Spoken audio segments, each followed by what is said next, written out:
Hello viewers, with another video that is very important for beginner level students, that is beginners roadmap. কোনো কিছু করার ক্ষেত্রে আমাদের একটা নির্দিষ্ট প্ল্যান থাকা প্রয়োজনই। ঠিক সেই রকম আমরা কোন দিক থেকে শুরু করব, কোনটা করব না, সেটা আমাদের অবশ্যই খেয়াল রাখতে হবে। So this video is basically for beginners. So who are the beginners? Someone relying on simple words, daily repetition and patience. বিগিনার্সরা কোনটা অ্যাভয়েড করবে এবং কোনটার প্রতি বেশি দৃষ্টিপাত করবে সেটাই আমাদের জানা এই ভিডিওর মাধ্যমে। So let's see the next slide. So coming to the next important slide, that is first one, we'll have to keep a beginner mindset. You know that our mind is everything, right? Second one is mastering your input. এটা আসলে কী জিনিস সেটা আমরা পরে জানবো। আসলে mastering your input মানে তুমি যেটা কনজিউম করবে, যে যে জ্ঞানগুলো, যে টপিকগুলো তুমি গ্রহণ করবে সেই বিষয়ে। And third one is speaking habits, the most important thing. You will not improve unless you practice for speaking daily. And fourth one is smart vocab and grammar. So we all know that we don't need to know all the grammars for spoken English, but we will need to know few vocabs. But which vocabs, কোন ভোকাবুলারিগুলো আমাদের জানতেই হবে সেগুলো আমরা জানবো। And the five one, daily consistency, অর্থাৎ প্রতিনিয়ত তোমাকে প্র্যাকটিস করে যেতে হবে। Moving to the next slide, one, beginner mindset. প্রথমেই যেটা আমাদের করতে হবে, be patient because growth takes time. You have watered a plant, right? It doesn't grow instantly after watering it. So we'll have to keep patience. Don't rush the process. Now, what to avoid? Don't compare yourself to fluent speaker. কারণ ওরাও সেই একই স্টেজে ছিল যে স্টেজে তুমি এখন আছো। তাই to become a fluent speaker it will need some time. So don't compare with anyone. Don't quit just because progress feels slow. একটা ল্যাঙ্গুয়েজ জানা অবশ্যই টাইম টেকিং, এটা তোমাদের মাথায় রাখতে হবে যে slow progress also a progress. Now second one, mastering your input. So watch friendly videos with slow audios. Don't use difficult movies. যেমন অনেক হলিউড মুভিস থাকে, তো সেখানে কি হয়, দু তিনটে ওয়ার্ডকে একসাথে মার্জ করে একটা ওয়ার্ড বানানো হয় এবং সেটা অনেক দ্রুত বলা হয়। তাই প্রথমেই যদি ডিফিকাল্ট মুভিজ আমরা দেখতে শুরু করি তাহলে আমাদের মাইন্ড ডিস্ট্র্যাক্ট হতে পারে। তাই ফ্রেন্ডলি ভিডিওস, কোনো কার্টুন হতে পারে যেখানে খুব স্লো অডিও থাকবে এবং সেই দেখার যে ভিজুয়াল যে অঙ্গভঙ্গিগুলো তুমি দেখবে সেখান থেকে অনেকটা বুঝে যেতে পারবে যে আসলে কী বলা হয়েছে। It doesn't matter you are understanding or not, just keep watching. Smart input habits, read small English stories and paragraphs. ছোটো ছোটো স্টোরি পড়া, কারণ শোনার পাশাপাশি বলতেও হবে এবং আমাদের পড়তেও হবে, তাই না? এবং লিখতেও হবে, যেটা আমাদের চারটে মেন স্তম্ভ। Listen more before trying advance speaking.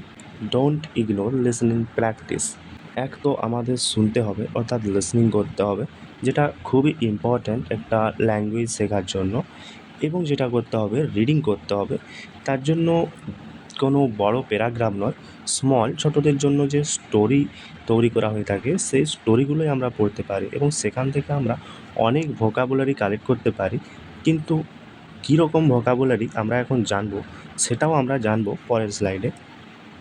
এবং হ্যাঁ, যেটা সবচেয়ে বেশি ম্যাটার করে, যেটা লিসনিং প্র্যাকটিস, কারণ আমরা যত শুনবো আমাদের ব্রেন তত হ্যাবিচুয়াল হবে। Now speaking habits, the most important thing. প্রথমত রিপিট করো, যে কোনো একটা ভিডিও, কোনো পডকাস্ট বা something, repeat sentences after speakers for প্রোনাউন্সিয়েশনের ক্ষেত্রে মিস্টেক্স হতেই পারে, কিন্তু আমরা শুনবো আর সেটা যেভাবে পারবো রিপিট করব। তারপর যেটা আমরা করতে পারি যে আমাদের নিজেদেরকে ইন্ট্রোডিউস করতে পারি ইংলিশে, introducing ourselves in English. And self talk is very necessary. Use mirror or record your video on your mobile phone, like I am recording the video and speaking in English. You can also do the same. You can record the video and watch it later. This one is very important. Suppose this is you are standing somewhere, so don't hesitate. Speak simply every day without hesitation. তুমি যা দেখছো, what You see what you watch, what you explore, what you observe, everything. তুমি যাই দেখো না কেন সেটাকে ভুল হলেও সেটাকেও আমাদের ট্রান্সলেট করে যেতে হবে। এখন যেটার উপর আমাদের রিলাই থাকতে হবে সেটা হলো translation. Without translation we can not learn the language, but rely on translation only will effect your learning journey. তাই প্রথম আমাদেরকে বাংলা ভাষাটাকেই বা আমাদের নেটিভ ভাষাকেই ইংরেজিতে ট্রান্সলেট করে করে যেতে হবে। যখন কিছুটা আমাদের রপ্ত হয়ে যাবে তখন আমাদের এই ট্রান্সলেশন পদ্ধতি ইউজ করা চলবে না, কারণ ট্রান্সলেশন পদ্ধতি ইংরেজির ক্ষেত্রে খুব একটা প্রযোজ্য নয়। কারণ দেখেছো ইংরেজিতে অনেকই এক্সেপশনাল সেন্টেন্স থাকে যেগুলো আমরা যদি ওয়ার্ড টু ওয়ার্ড ট্রান্সলেট করি তাহলে অন্য মিনিং দাঁড়ায়। তো just no matter where you are, what you are seeing or something, just speak that one side like you are spending time somewhere peacefully. So don't remain silent, just speak that side in your words. Speaking pitfalls means what we not to do. Trying to speak like a native immediately. No, you don't need to sound like a native first. কারণ যেভাবে native স্পিকাররা বলে সেভাবে বলতে আমাদের অনেকটা journey হেঁটে যেতে হবে। আমরা এই সবে বিগিনার লেভেলে আছি, তাই আমাদের যেমনই হোক ভুল করে হোক বা যাই হোক আমাদের যা হোক বলে যেতে হবে। And as I said, don't compare yourself to any fluent speaker or anyone. Copying fake accent forcefully. Now, fake accents means there are many accents, British accents, American accents, Indian accents. So সব রকম অ্যাকসেন্টসই আলাদা, তাই নিজস্ব আমাদের যেটা normal আমরা যেভাবে ইংরেজি বলি সেভাবেই আমাদের বলার চেষ্টা করতে হবে, কোনো অ্যাকসেন্টকে কপি করার দরকার নেই। Speaking too fast to sound fluent and avoiding pronunciation practice. Pronunciation practice করাটা জরুরি, কিন্তু অতটাও প্রয়োজন নেই, কারণ আস্তে আস্তে যখন ওই ওয়ার্ডগুলোকে আমরা ডেলি কথা বলার ক্ষেত্রে ইউজ করব তো সেক্ষেত্রে আমাদের প্রোনাউন্সিয়েশন আস্তে আস্তে বেটার হয়ে আসবে। And fearing mistakes while speaking. You all know that mistakes are the parts of learning, right? So don't fear of mistakes. Now fourth one, smart vocab and grammar. For spoken, we don't need to learn grammar, but yes, of course, we will have to know few topics that are important for daily speaking.